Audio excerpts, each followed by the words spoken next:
Good morning friends, હું અજય ત્રિવેદી અને આજે આપણે ધોરણ 11 કોમર્સમાં ચેપ્ટર 1 જોઈ રહ્યા છીએ।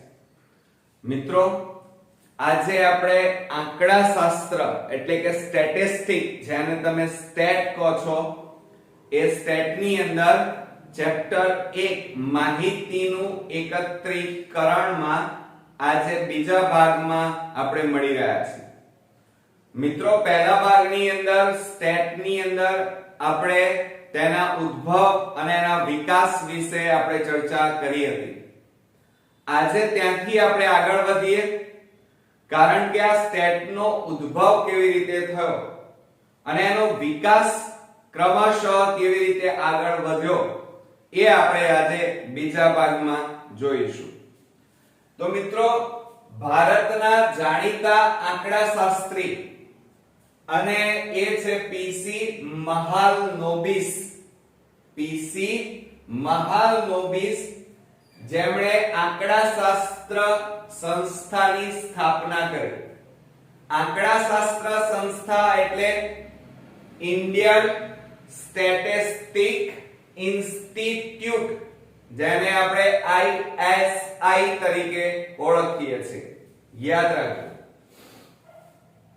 ઈસવીસન 1931 માં મિત્રો કોલકાતા ખાતે ભારતીય આંકડાશાસ્ત્રીય સંસ્થા ISI એટલે કે ભારતીય આંકડાશાસ્ત્રીય સંસ્થા કોલકાતા ખાતે ઈસવીસન 1931 માં મિત્રો સ્થાપવામાં આવી। મિત્રો, કોઈ પણ નવી વસ્તુ જ્યારે આપણે સ્થાપતા હોઈએ છે, નવા વસ્તુનું સંશોધન થાય, ત્યારે આખા વિશ્વની અંદર એનો ફેલાવો ક્રમશઃ થતો હોય છે। એટલે આ આંકડાશાસ્ત્રનો સૌપ્રથમ વિકાસ એ મોટાભાગે બહારના દેશો, જે વિકસિત દેશો હતા, એની અંદર સૌથી ઝડપી થયો અને આપણા ભારતની અંદર ત્યારબાદ થયો। જેમ આપણે જાણીએ છીએ કે ટ્રેનની શોધ, વિમાનની શોધ, હેલિકોપ્ટરની શોધ અને એ જ રીતે આ બધા નવા ટેકનોલોજીની શોધ એ બહારના દેશોમાં જેટલી ઝડપી થઈ અને ત્યારબાદ ભારતની અંદર ત્યારબાદ એનો વિકાસ થયો। એનું કારણ છે, કારણ કે કેટલાક દેશો એ વિકસિત દેશો છે, જ્યારે આપણો ભારત દેશ એ વિકાસ હજી કરી રહ્યો છે, એટલે વિકસિત દેશ કહેવાય। એટલે એમાં આંકડાશાસ્ત્રનો મોટા ભાગે વિકાસ, એનો ઉપયોગ ધીમે ધીમે ક્રમશઃ થયો। ત્યારબાદ ઈસવીસન 1950 માં મહાલનોબિસ ની નિદર્શ તપાસ ને સરકારે માન્યતા આપી અને ત્યારબાદ માહિતી એકત્રીકરણનો પ્રથમ તબક્કો શરૂ કરવામાં આવ્યો। એટલે કે આ મહાલનોબિસે જે ભારતીય આંકડાશાસ્ત્રીય સંસ્થા સ્થાપી અને એના દ્વારા એણે જે માહિતીઓ એકત્ર કરી અને જે નિદર્શ તપાસ થઈ એની એ સંસ્થાની, તો ત્યારબાદ ભારત સરકારે એને માન્યતા આપી દીધી અને માહિતી એકત્રીકરણનો સૌપ્રથમ પ્રથમ તબક્કો શરૂ થયો। જેમ કે આપણે જાણીએ છીએ કે કોરોનાની રસી સૌપ્રથમ અલગ લોકો અલગ કંપનીઓ દ્વારા એમાં સંશોધન કરવામાં આવ્યા, પરંતુ સૌપ્રથમ જે કંપનીએ આ કોરોનાની રસી શોધી અને સાથે એના પરિણામો ચકાસવામાં આવ્યા અને ભારત સરકારે એને માન્યતા આપી અને ત્યારબાદ એમાં કોરોનાની રસીનો પ્રથમ તબક્કો એટલે કે એનો ઉપયોગ શરૂ થયો। એવી જ રીતે આ આંકડાશાસ્ત્રનો પ્રથમ તબક્કો અહીંયા શરૂ કરવામાં આવ્યો, જે ઓક્ટોબર 1950 ની અંદર શરૂ કરવામાં આવ્યો। આ ઉપરાંત ભારતની અંદર આંકડાશાસ્ત્રમાં બીજી અન્ય સંસ્થાઓ પણ કાર્ય કરી રહી હતી। જેમ આપણે જાણીએ છીએ કે 4 વ્હીલરમાં કોઈ એક કંપની ભાગ નથી લેતી, એક કંપની સંશોધન નથી કરતી, પણ અલગ અલગ કંપનીઓ સંશોધન કરી રહી હોય છે. એવી જ રીતે આંકડાશાસ્ત્રની અંદર અલગ અલગ લોકોએ એમાં સંશોધન કરવાનું શરૂ કર્યું હતું કે એમાં ભારતમાં આંકડાશાસ્ત્ર ક્ષેત્રે ભારતીય ખેતી વિષયક સંશોધન સંસ્થા એ પણ આ આંકડાશાસ્ત્ર ક્ષેત્રે પોતાનું યોગદાન આપી રહી હતી, સંશોધન કરી રહી હતી. વિષયના અર્થ, કાર્યક્ષેત્ર એટલે કે વિષયનો ભાવાર્થ શું છે, એ કઈ જગ્યાએ કાર્ય કરશે એટલે કે કાર્યક્ષેત્ર, અને એની મર્યાદા કેટલી છે, એના ઉપયોગો, ગેરઉપયોગો એટલે કે નુકસાન કયા છે, એ આધારિત આંકડાશાસ્ત્રની વ્યાખ્યા ઈસવીસન 1935 માં રજૂ કરવામાં આવી. તો યાદ રાખજો કે 1935 ની અંદર આંકડાશાસ્ત્રની વ્યાખ્યા એ અર્થ, કાર્યક્ષેત્ર અને એની મર્યાદાના આધારે નક્કી કરવામાં આવી. તો મિત્રો અર્થ એટલે શું, કે એનો ભાવાર્થ શું થાય? તો આ આંકડાશાસ્ત્રમાં વિષયનો અર્થ સાથે સાથે એ વિષય કયા ક્ષેત્રમાં કાર્ય કરશે, એના ફાયદા કયા, એના ગેરફાયદા કયા, એના આધારે આંકડાશાસ્ત્રની વ્યાખ્યા ઈસવીસન 1935 માં રજૂ કરવામાં આવી. આ આંકડાશાસ્ત્રની વ્યાખ્યા મિત્રો 100 કરતા વધારે આ આંકડાશાસ્ત્રની વ્યાખ્યાની અલગ અલગ રીતે સૂચિ રજૂ કરવામાં આવી. એટલે કહેવાનો મતલબ એ છે કે આંકડાશાસ્ત્રની વ્યાખ્યા 100 જુદી જુદી રીતે અલગ અલગ લોકોએ એની વ્યાખ્યા જુદી જુદી રીતે એને આપી. અને એમાં મોટા ભાગે W.F. વિલકોક્સ, યાદ રાખજો, W.F. વિલકોક્સે 100 થી વધુ વ્યાખ્યાની સૂચિ રજૂ કરી. કોક્સ્ટન, યાદ રાખજો, કોક્સ્ટન અને ક્રાઉડનની વ્યાખ્યા, ધ્યાન આપજો, કોક્સ્ટન અને ક્રાઉડન એમણે આંકડાશાસ્ત્રની વ્યાખ્યા આપી. એમણે પોતાની વ્યાખ્યામાં શું કીધું મિત્રો, કે આંકડાશાસ્ત્ર એક સાયન્સ છે, આંકડાશાસ્ત્ર એક વિજ્ઞાન છે, એ કોઈ સીમિત નથી, એ સતત એમાં સંશોધન થઈ જ જાય છે. આંકડાકીય માહિતીનું એકત્રીકરણ એટલે કે આંકડાશાસ્ત્ર હેઠળ જુદી જુદી માહિતીઓને એકત્ર કરવી, સાથે સાથે એકત્ર કર્યા પછી એનું પૃથ્થકરણ કરવું એટલે કે અલગ અલગ છૂટા પાડવા, અને સાથે સાથે એનું અર્થઘટન કરવું એટલે કે એમાં પરિણામો એના ચકાસવા, એ આધારે આંકડાશાસ્ત્રની વ્યાખ્યા રજૂ કરવામાં આવી.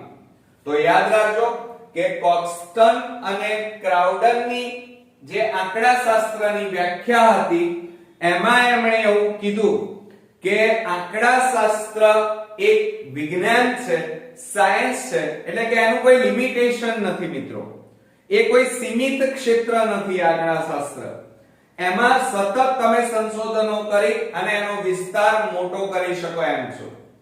સાથે સાથે આંકડાશાસ્ત્રમાં મોટા ભાગે આંકડાઓનું, કિંમતોનું, માહિતીનું એકત્રીકરણ એટલે કે ભેગા કરવું, સાથે સાથે આ માહિતીઓને અલગ અલગ બાયફર્કેશન એટલે કે પૃથ્થકરણ, વર્ગીકરણ કરવું, અને વર્ગીકરણ કર્યા પછી આ જે માહિતીઓ છે એનું વર્ગીકરણ કર્યા પછી એના ફાયદા, એના ગેરફાયદા, એના પરિણામો ચકાસવા, એને આંકડાશાસ્ત્ર કહે છે. આવું કોણે કીધું મિત્રો? તો કોક્સ્ટન અને ક્રાઉડને આપ્યું. ત્યારબાદ આંકડાશાસ્ત્ર એ ફક્ત જથ્થાવાચક નથી મિત્રો, એટલે કે આંકડાશાસ્ત્ર એ કોઈ સંખ્યા નથી, એ કોઈ જથ્થો નથી, પરંતુ સાથે સાથે ગુણાત્મક, ગુણવાચક છે. એટલે આંકડાશાસ્ત્ર એ ફક્ત જથ્થાવાચક નહીં પરંતુ ગુણવાચક છે, એટલે કે સંખ્યાની સાથે સાથે કે આ જે આંકડાશાસ્ત્ર છે એ સંખ્યાવાચક એટલે કે સંખ્યા એકલા પૂરતી મર્યાદિત નથી, પરંતુ સાથે સાથે એમાં ગુણોનો પણ સમાવેશ થાય છે. બીજા વિશ્વયુદ્ધ દરમિયાન, હવે બીજું વિશ્વયુદ્ધ 1945 માં જાપાને હિરોશીમા અને નાગાસાકી ઉપર અણુ પરમાણુ બોમ્બ ફેંક્યા હતા, એની આ વાત છે.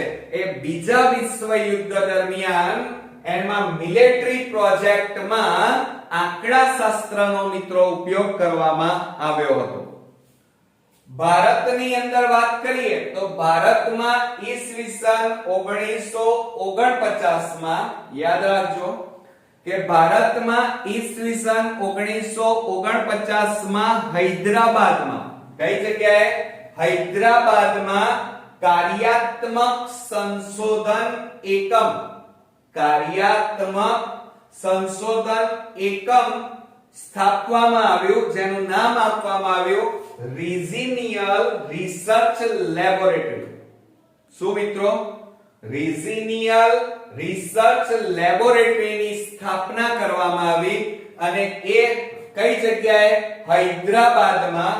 અને 1949 માં ભારતમાં રિજિનિયલ રિસર્ચ લેબોરેટરી જે આંકડાશાસ્ત્ર ક્ષેત્રે સંશોધન કરી રહી હતી.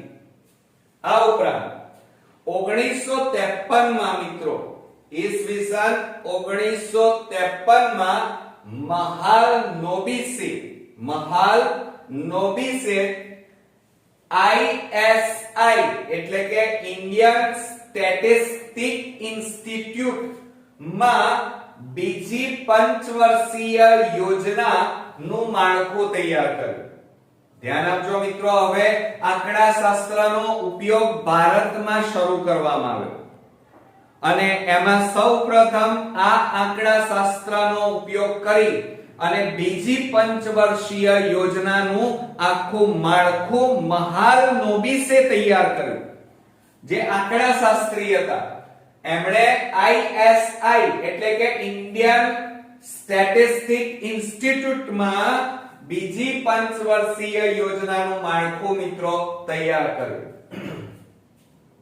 હવે આ આંકડાશાસ્ત્ર એને બે ભાગમાં વહેંચવામાં આવે છે, એક સંખ્યાવાચક અને બીજું જથ્થાવાચક અને ગુણાત્મક. સંખ્યાત્મક એટલે કે સંખ્યા આધારે અને ગુણાત્મક એટલે ગુણોના આધારે મોટા ભાગે વર્ગીકરણ કરવું. અને એમાં આપણે મિત્રો કેટલીક વ્યાખ્યા જોઈશું. તો એમાં પહેલી વ્યાખ્યા છે સમષ્ટિ. હવે જુઓ સમષ્ટિ, યાદ રાખજો કે આંકડાશાસ્ત્રમાં અભ્યાસ હેઠળ આવતા એકમોના સમૂહ ને સમષ્ટિ કહેવામાં આવે છે. આપણે જાણીએ છીએ, ઉદાહરણ તરીકે એક સ્કૂલની અંદર ધોરણ 11 માં ભણતા વિદ્યાર્થીઓનો સમૂહ એને સમષ્ટિ કહેવાય. કારણ કે બધા ધોરણ 11 માં ભણતા બધા વિદ્યાર્થીઓના આખી નિશ્ચિત સંખ્યા આવી ગઈ. એમાં છોકરાઓ આવી ગયા, છોકરીઓ પણ આવી ગયા, બધા પ્રકારના છોકરાઓ 11 માં ભણતા હતા એ બધા આવી ગયા. તો એને મિત્રો સમષ્ટિ કહેવાય. તો યાદ રાખજો કે આંકડાશાસ્ત્રમાં અભ્યાસ હેઠળ આવતા એકમોનો સમૂહ. હવે જુઓ અહીંયા અભ્યાસ હેઠળ એટલે આપણે કોનો અભ્યાસ કરવાનો છે? તો સ્કૂલમાં ભણતા ધોરણ 11 ના વિદ્યાર્થીઓનો સમૂહ, બરોબર? અને સમષ્ટિ કોને કહેવાય? તો એ વિદ્યાર્થીઓની જે સંખ્યા છે એને આપણે સમષ્ટિ કહેવાય. તો સમષ્ટિના એકમોની કુલ સંખ્યાને સમષ્ટિનું કદ કહેવામાં આવે છે. જોજો, સમષ્ટિના એકમોની કુલ સંખ્યાને સમષ્ટિનું કદ, જેને આપણે કેપિટલ N વડે દર્શાવીએ છીએ. મોસ્ટ ઇમ્પોર્ટન્ટ, યાદ રાખજો. હવે મિત્રો આ આજે બીજા ભાગની અંદર આપણે વિશ્વ સ્તરે અને ભારતની અંદર આંકડા શાસ્ત્રનો કેવી રીતે વિકાસ થયો એ આપણે આજે જોઈ રહ્યા છીએ. તો ક્વિકલી આપણે એનું રિવિઝન કરી લઈએ એટલે તમારે બરોબર તૈયાર થઈ જાય. તો મિત્રો, ભારતમાં જે આંકડા શાસ્ત્રના જાણીતા આંકડા શાસ્ત્રી હતા એમનું નામ પીસી મહાલનોબિસ હતું, જેમણે ISI ની સ્થાપના કરી, જેનું પૂરું નામ છે ઇન્ડિયન સ્ટેટિસ્ટિક ઇન્સ્ટિટ્યૂટ, જેને ભારતીય આંકડાશાસ્ત્રીય સંસ્થા કહેવાય. આ ISI ની સ્થાપના ઈસવીસન 1931 માં કોલકાતા ખાતે કરવામાં આવી. 1950 માં મહાલનોબિસની જે આ સંસ્થા હતી એની તપાસ કરવામાં આવી અને ભારત સરકાર દ્વારા આ સંસ્થાને માન્યતા આપવામાં આવી. ત્યારબાદ આ સંસ્થાએ માહિતી એકત્રીકરણનો પ્રથમ તબક્કો રજૂ કર્યો, બરોબર, અને એ પણ ઓક્ટોબર 1950 માં. કઈ સાલમાં? ઓક્ટોબર 1950 માં માહિતી એકત્રીકરણનો પ્રથમ તબક્કો રજૂ કર્યો. આ ઉપરાંત આંકડાશાસ્ત્ર ક્ષેત્રે ભારતની અન્ય સંસ્થાઓ જેમ કે ભારતીય ખેતી વિષયક સંશોધન સંસ્થા, જેને કૃષિ યુનિવર્સિટી કહેવાય, એ પણ આંકડાશાસ્ત્ર ક્ષેત્રે સંશોધન કરી રહી હતી. આ ઉપરાંત આપણે જાણીએ છીએ કે વિષયના અર્થ એટલે એની વ્યાખ્યા, એનો ભાવાર્થ, એનો મીનિંગ, એ વિષય કઈ જગ્યાએ કામ કરશે, સાથે સાથે એની મર્યાદા, એના ફાયદા, ગેરફાયદા, એના આધારે આંકડાશાસ્ત્રની વ્યાખ્યા ઈસવીસન 1935 માં રજૂ કરવામાં આવી. આ આંકડાશાસ્ત્રની વ્યાખ્યા 100 જુદી જુદી રીતે મિત્રો રજૂ કરવામાં આવી છે. એવું W.F.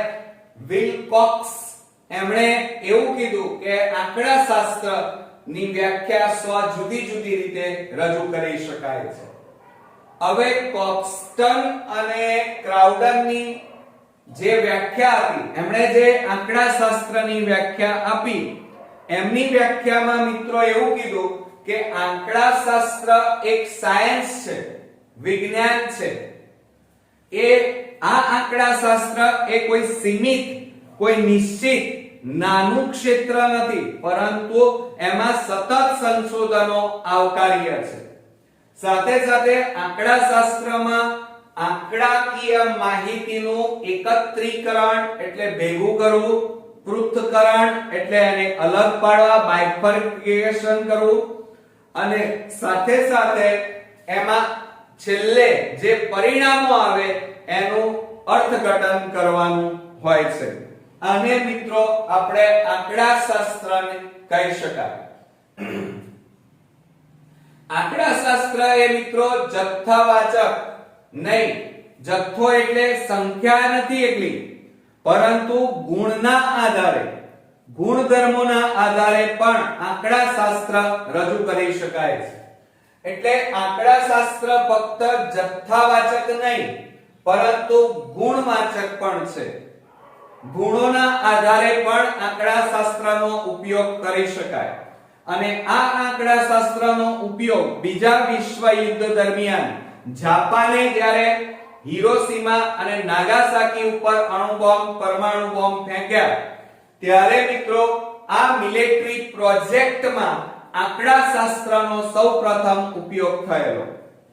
ભારતમાં આંકડાશાસ્ત્રની વાત કરીએ તો ઈસવીસન 1949 માં હૈદરાબાદ ખાતે કાર્યાત્મક સંશોધન એકમ રિજિનિયલ રિસર્ચ લેબોરેટરીની આ શરૂઆત કરવામાં આવી. તો રિજિનિયલ રિસર્ચ લેબોરેટરી એ હૈદરાબાદ ખાતે 1949 માં ભારતમાં આંકડાશાસ્ત્રની જે સંશોધન છે એના માટેની આ લેબોરેટરીની સ્થાપના કરવામાં આવી. અને ત્યારબાદ 1953 માં મિત્રો મહાલનોબિસે ઈસવીસન 1953 માં મહાલનોબિસે સૌપ્રથમ ISI એટલે કે ઇન્ડિયન સ્ટેટિસ્ટિક ઇન્સ્ટિટ્યૂટમાં એમણે બીજી પંચવર્ષીય યોજનાઓનું માળખું તૈયાર કર્યું. બરોબર, એટલે કે બીજી પંચવર્ષીય યોજના તૈયાર કરવામાં આવી જેમાં આંકડાશાસ્ત્રનો ઉપયોગ કરવામાં આવ્યો. હવે આ આંકડાશાસ્ત્રની અંદર મિત્રો પહેલી વ્યાખ્યા આપણે જોઈશું અને એ છે સમષ્ટિ. તો આંકડાશાસ્ત્રમાં અભ્યાસ હેઠળ આવતા જે એકમો છે, એકમો એટલે જુદા જુદા, તમે વિદ્યાર્થીઓનો સમૂહ, સોસાયટીમાં રહેતા સિનિયર સિટીઝનનો સમૂહ, બરોબર, તે ઉપરાંત આપણે વર્ગમાં ભણતા છોકરીઓનો સમૂહ, છોકરાઓનો સમૂહ, બરોબર. તો આવતા આ આંકડાશાસ્ત્રમાં અભ્યાસ હેઠળ આવતા એકમોના સમૂહને સમષ્ટિ કહેવામાં આવે છે. અને આ સમષ્ટિની જે સંખ્યા છે, એટલે કે દાખલા તરીકે મારા ધોરણ 11 માં ભણતા વિદ્યાર્થીઓનો સમૂહ, હવે કેટલા વિદ્યાર્થીઓ છે? તો 40 વિદ્યાર્થીઓ. તો આ જે 40 સંખ્યા આવી એને સમષ્ટિ કહેવાય. તો સમષ્ટિના એકમોની કુલ સંખ્યાને સમષ્ટિનું કદ કહે છે, જેને કેપિટલ N વડે દર્શાવાય છે. તો બરોબર યાદ રાખો મિત્રો કે આંકડાશાસ્ત્રમાં અભ્યાસ હેઠળ આવતા એકમોના સમૂહને સમષ્ટિ કહેવામાં આવે છે. આંકડાશાસ્ત્રના અભ્યાસ હેઠળ જે જુદી જુદી જુદા જુદા સમૂહોનું સંશોધન થાય છે એ સમૂહને આપણે સમષ્ટિ કહીએ છીએ. અને આ સમષ્ટિના જો અહીંયા એકમોની કુલ જે સંખ્યા હોય, દાખલા તરીકે સોસાયટીમાં રહેતા 50 લોકો, બરોબર, ધોરણ 5 માં ભણતા છોકરીઓનો સમૂહ, એમની જે સંખ્યા છે એ સંખ્યાને સમષ્ટિનું કદ કેપિટલ N વડે દર્શાવવામાં આવે છે. બરોબર મિત્રો, આજના ટોપિકમાં આપણે ફક્ત આટલું જોઈશું. આ બધું નોટ ડાઉન તમારા ચોપડામાં કરી નાખજો અને તૈયાર કરી નાખજો, કારણ કે ટૂંકા પ્રશ્નોમાં અને વ્યાખ્યાઓની અંદર આ બધું જ પૂછાશે. અને મને ચોક્કસ ખાતરી છે કે આ વિડિયોની અંદર તમને હવે સમજવામાં ખૂબ જ સરળતા પણ રહેતી હશે. અને હું તમને આ આંકડાશાસ્ત્ર સ્ટેટિસ્ટિક એકદમ ઈઝી અને સરળ ભાષામાં તમને સમજાય એવી ભાષામાં સમજાવીશ, જેથી કરીને તમે ધોરણ 11 માં સારામાં સારા માર્ક્સ મિત્રો મેળવી શકો. તો નેક્સ્ટ ત્રીજા ભાગની અંદર આપણે આંકડાશાસ્ત્રની અંદર આવતી અલગ અલગ વ્યાખ્યાઓ વિશે ચર્ચા કરીશું. તો ફરી મળીએ, ત્યાં સુધી ગુડ નાઈટ મિત્રો.